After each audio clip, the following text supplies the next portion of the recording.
Good morning student. आज हम लोग दूसरा लेसन महादेवी वर्मा कृत निराला भाई पढ़ेंगे। छात्रों, पाठ पढ़ने से पहले किसी भी रचनाकार के जीवन परिचय को जान ले तो बहुत अच्छा होगा, क्योंकि लेखन को समझना बहुत आसान हो जाता है।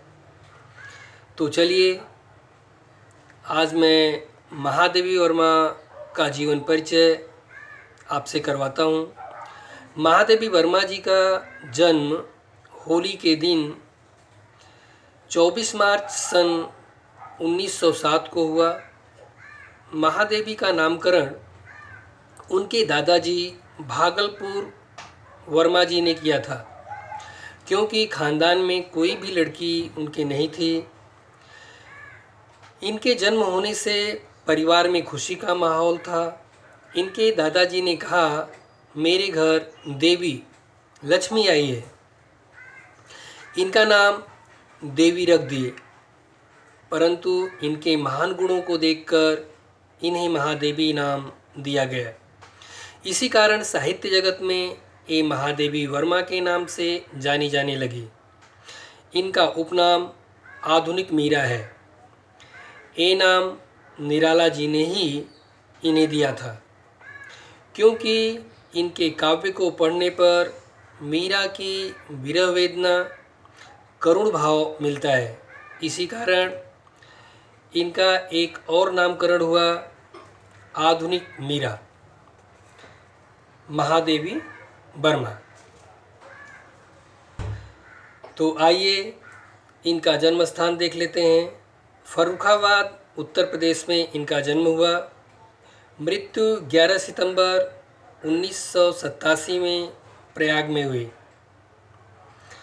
पिता का नाम गोविंद प्रसाद वर्मा एक अच्छे कवि थे। माता श्रीमती हेमरानी वर्मा एक अच्छी कवित्री थी। ये भक्ति काव्य लिखती थी। इसी कारण माँ की लिखावट की छवि बेटी के काव्य में भी देखा जा सकता है। पति श्री स्वरूप नारायण वर्मा 9 वर्ष की आयु में ही इनका विवाह हो गया था, क्योंकि पहले 8-9 साल की अवस्था में ही विवाह कर दिया जाता था लड़कियों का। तो यह उस समाज से कैसे अछूती रह पाते। आइए इनकी शिक्षा देखते हैं। इंदौर और प्रयाग से संस्कृत में एमए की उपाधि इन्होंने प्राप्त की। इन्हें अन्य संस्थाओं ने पीएचडी और डीलिट की उपाधि भी दी। कार्यरत कहाँ पे थी? महिला विद्यापीठ की प्रधानाध्यापिका और चांद पत्रिका से भी ये जुड़ी थी। चांद पत्रिका में पहली बार इनकी कविता छपने पर प्रेमचंद इनके घर आए थे। साहित्य क्षेत्र में इनका क्या स्थान है? महान छायावादी कवित्री के रूप में भावात्मक रूप से ये बहुत अच्छा लिखती हैं। महादेवी वर्मा जी की प्रमुख रचना है निहार, रश्मि, दीपशिखा, साध्य गीत, यामा, अतीत के चलचित्र, स्मृति की रेखाएं, मेरा परिवार, श्रृंखला की कड़ियाँ, साहित्यकार की आस्था, निबंध आदि। महादेवी वर्मा जी को कौन कौन सा सम्मान प्राप्त हुआ? पद्म विभूषण पुरस्कार, मंगल प्रसाद पुरस्कार, भारत भारती पुरस्कार, भारतीय ज्ञानपीठ पुरस्कार इन्हें प्राप्त हुआ है। ये साहित्य जगत में अगर देखा जाए तो आज भी इनका इतिहास अमर है। तो आइए हम अब विधा परिचय देखेंगे। संस्मरण किसे कहते हैं? संस्मरण साहित्य की एक विधा है। जिस प्रकार से कहानी, उपन्यास, निबंध, आत्मकथा है, ये सब साहित्य की विधा है, उसी प्रकार से संस्मरण भी एक साहित्य की विधा है। अब संस्मरण कहते किसे हैं? देखिए, स्मृतियों के आधार पर, यानी अगर हम कोई चीज़ें याद रखते हैं, उस आधार पर कोई भी विषय या किसी व्यक्ति पर जो आलेख लिखा जाता है उसे संस्मरण कहा जाता है। यानी जीवन में कुछ घटनाएं ऐसी घट जाती हैं जिनके साथ हम जुड़े रहते हैं। कोई चीज़ हमारे जीवन में ऐसी हो जाती है, चाहे वह कोई व्यक्ति हो या आपके साथ कभी कुछ हो गया हो, आप उसके साथ पूर्ण रूप से जुड़ जाते हैं, वही संस्मरण कहलाता है। हम यादों को याद करते हैं, उन यादों को हम सुनना और सुनाना भी चाहते हैं और हमें उससे बहुत आनंद आता है, वही संस्मरण है। संस्मरण में लेखक का दृष्टिकोण जो होता है वह भिन्न अर्थात अलग होता है। लेखक जो कुछ स्वयं देखता है और स्वयं अनुभव करता है उसी का वह चित्रण करता है। संस्मरण का लेखक निबंधकार के अधिक निकट रहता है। वह अपने चारों ओर के जीवन का वर्णन करता है, यानी जो कुछ हुआ है उसी जीवन को लेकर पूर्ण रूप से लिखता है। और यह हम श्रीमती महादेवी वर्मा के स्मृति की रेखाएं तथा अतीत के चलचित्र संस्मरण साहित्य में आप पढ़ सकते हैं। हमारे समक्ष जो संस्मरण ली गई है निराला भाई, हम छोटी सी छवि पढ़कर समझ पाएंगे कि संस्मरण को कैसे लिखा जाता है और किस विधा को संस्मरण कहा जाता है। तो आइए अब हम पाठ का परिचय पढ़ेंगे।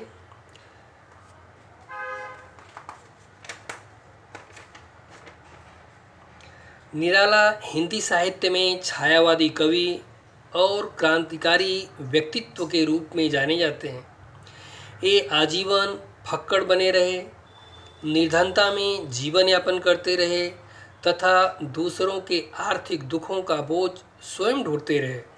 इन्होंने परिवार के सदस्यों के वियोग की व्यथा को सहा, उसे काव्य में उतारा।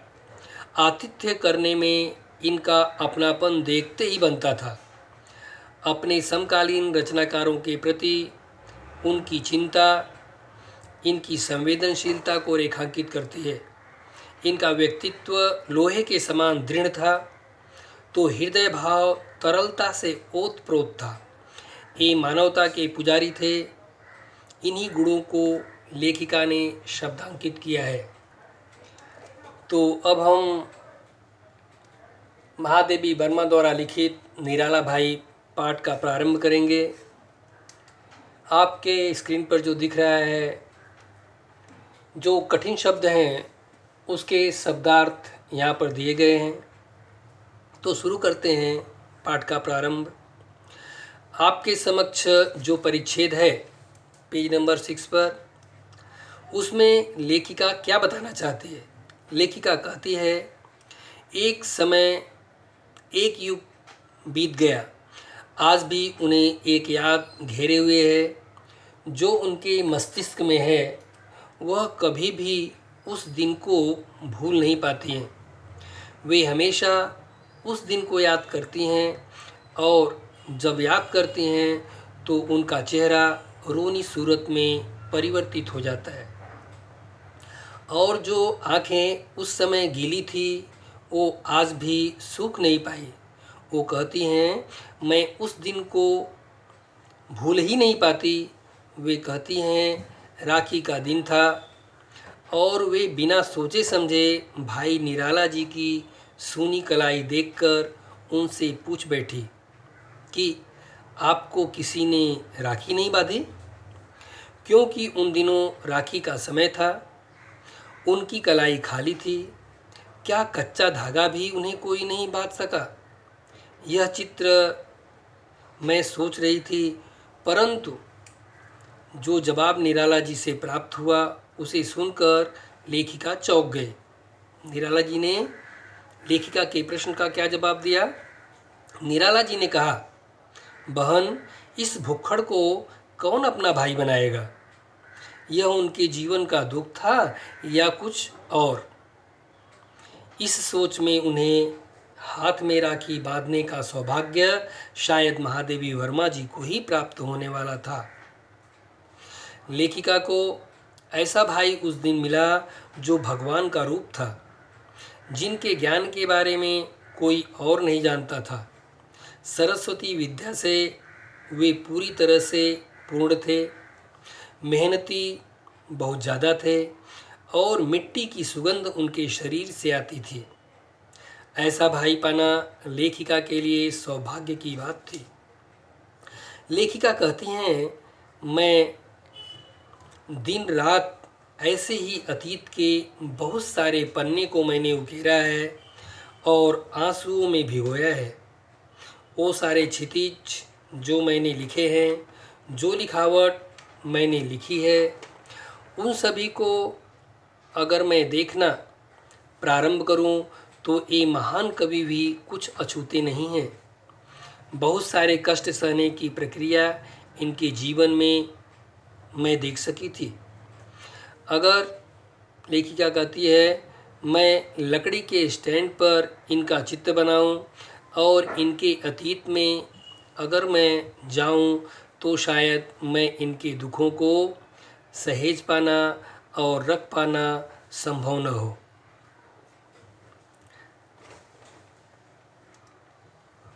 आइए अब पेज नंबर 6 का लास्ट पैराग्राफ देखते हैं। इसमें लेखिका कहती हैं, इनके बिखरे जीवन को व्यवस्थित करने के लिए मैंने कई प्रयास किए। लेखिका ने कई बार उन्हें ताने भी मारे और कई बार उन्होंने सोचा इनके जीवन को किस प्रकार परिवर्तित किया जाए, बदला जाए, लेकिन हमेशा वह असफल रहे। लेखिका बताती हैं कि आज भी एक वाकया अगर मैं याद करती हूँ तो मैं हंस पड़ती हूँ। एक बार लेखिका अपनी जिम्मेदारियों से मुक्त इंसान, दानशील व्यक्ति की बुराई सुनने के बाद इन्होंने व्यवस्थित रहने का वचन दिया कि तुम मुझे बार बार कहती हो कि मैं सही से रहता नहीं हूँ, तो मैं एक काम करता हूँ, मैं व्यवस्थित रहता हूँ और मैं तुम्हें यह वचन देता हूँ। और संयोग की बात कि उसी दिन उन्हें 300 रुपये भी मिल गए। उसी दिन उन्हें 300 रुपये भी मिल गए थे, तो वह पूंजी लेखिका के पास उन्होंने जमा कर दी कि तुम अब एक काम करो कि तुम मेरे खर्च का बजट बना दो। यह आदेश उन्होंने दे दिया, लेकिन लेखिका बहुत अच्छी तरह जानती थी कि यह कार्य उनके लिए बहुत कठिन है, क्योंकि अब ये था कि ज़्यादा बजट बनाने पर वो लेखिका को मना नहीं कर सकते थे और न कम खर्च करने पर वह लेखिका को कुछ कह सकते थे। इस प्रकार के खींचातानी में उनके 30 दिन निकल गए। तो चलिए अब देखते हैं कि लेखिका को 300 रुपये प्राप्त हो चुके थे। 30 दिन तो यूं ही बीत चुके थे। अब लेखिका को बजट बनाना था, जो कि असफल कार्य था। वो लेखिका अच्छी तरह जानती थी, लेकिन जिस प्रकार से कोई बच्चा, विद्यार्थी परीक्षा देता है तो उसे यह पता हो जाता है या आभास हो जाता है कि मैं फेल हो जाऊंगा या पास हो जाऊंगा, इसमें असफल हो जाऊंगा, लेकिन इसके बावजूद भी उसकी अपेक्षा के विरुद्ध उसे 100 में से अगर 10 अंक भी, 15 अंक भी मिल जाते हैं तो भी वह अपने आप को बड़ा श्रेष्ठ मानने लगता है। मतलब फेल होने की आशा थी, फिर भी कुछ मार्क्स मिल गए, कुछ अंक मिल गए, तो वह अपने आप को श्रेष्ठ, महान मानने लगता है। तो यहाँ हमारी लेखिका का भी यही हाल था।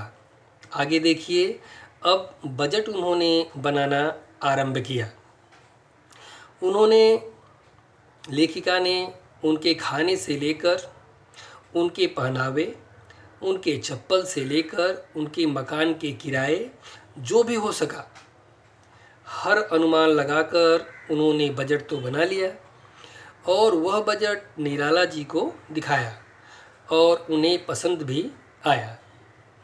तब पहली बार लेखिका को अपनी ऊपर गर्व महसूस हुआ, लेकिन वह कितने समय तक यह सार्थक सिद्ध हो सकता था, यह तो पता तब चला जब सवेरा हुआ। सवेरा होने पर निराला जी आ पहुँचे और उन्होंने कहा कि मुझे 50 रुपये दे दो, किसी विद्यार्थी की परीक्षा की फीस देनी है। अगर मैं फीस नहीं भरूंगा तो उसे परीक्षा में बैठने नहीं दिया जाएगा। तो 300 में से 50 रुपया निकल गया। फिर क्या था, शाम होते होते फिर आ गए। कहने लगे साहित्यिक मित्र को 60 रुपये देने की आवश्यकता पड़ गई है। दूसरे दिन किसी तांगे वाले की माँ को 40 रुपये मनी ऑर्डर करना है। दोपहर को किसी मित्र की भतीजी के विवाह में 100 रुपये देना अनिवार्य है। अब सारांश यह था कि 2 दिन तो बीत गए, तीसरे दिन उनका जमा किया हुआ सारा पैसा समाप्त हो गया और यह हालत आ गई कि लेखिका के खाते से भी पैसे जाने लगे। 1 सप्ताह के बाद लेखिका ने समझ लिया कि ऐसे दानवीर इंसान को रोका नहीं जा सकता। अगर इन्हें मैं रोकने जाऊंगी तो अपनी स्थिति पर मुझे भी पहुंचाकर ही दम लेंगे। इनके बजट को बनाने का दुस्साहस यानी गलती फिर लेखिका पुनः नहीं दोहराएगी, क्योंकि उनकी जो जिंदगी अस्त व्यस्त है उसको बदला नहीं जा सकता। इनके स्वभाव को भी नहीं बदला जा सकता। लेखिका ने बड़े कष्ट से उनके लिए रजाई एवं कोट ठंडी के लिए बनवाई थी। वे जानती थी कि ये वस्तुएं भी किसी ज़रूरतमंद इंसान को ये दे देंगे और ये वस्तुएं भी आँखों से ओझल हो जाएंगी। तो निराला जी के लिए कुछ कर पाना ये ठीक नहीं होगा। ये अपनी ज़िंदगी जिस तरह जीते हैं वे वैसे ही जीते रहेंगे। लेखिका को आज भी वह स्मृति याद है कि जहाँ पर उन्होंने आदरणीय मैथिली शरण गुप्त को अतिथि के रूप में अपने घर पर बुलाया था। निराला जी की खासियत ये थी कि ये आतिथ्य सत्कार, घर आए हुए अतिथि की सेवा बहुत करते थे। तो एक बार उन्होंने आदरणीय मैथिली शरण गुप्त को अतिथि के रूप में अपने घर पर बुलाया था।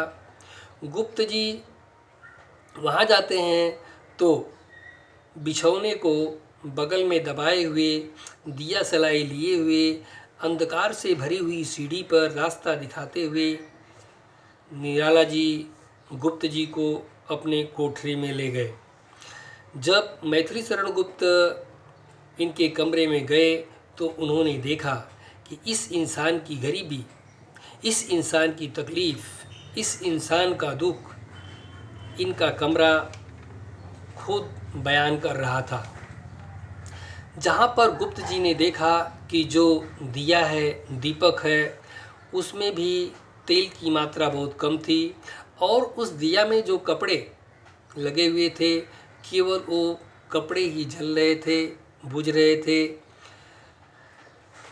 इतनी सार्थकता गुप्त जी ने उनके कमरे में देखी, लेकिन उसके बावजूद भी मेहमानों का आदर सम्मान करने में निराला जी ने कोई कमी नहीं छोड़ी।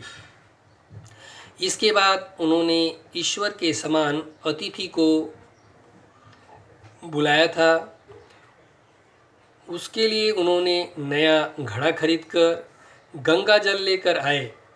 धोती, चादर, जो कुछ भी घर में था मिल सका, उसे उन्होंने बड़े प्यार से तख्त पर बिछाकर उन्हें गौरवपूर्ण ढंग से विराजमान करवाया और उस पर गुप्त जी को बैठाया। तो प्यारे बच्चों, ये वीडियो बहुत बड़ी हो जाएगी, इसके लिए ये पहला भाग और इसके बाद ये पेज नंबर 6 तक हो गया। इसके बाद शेष दूसरे भाग में बताया जाएगा। धन्यवाद।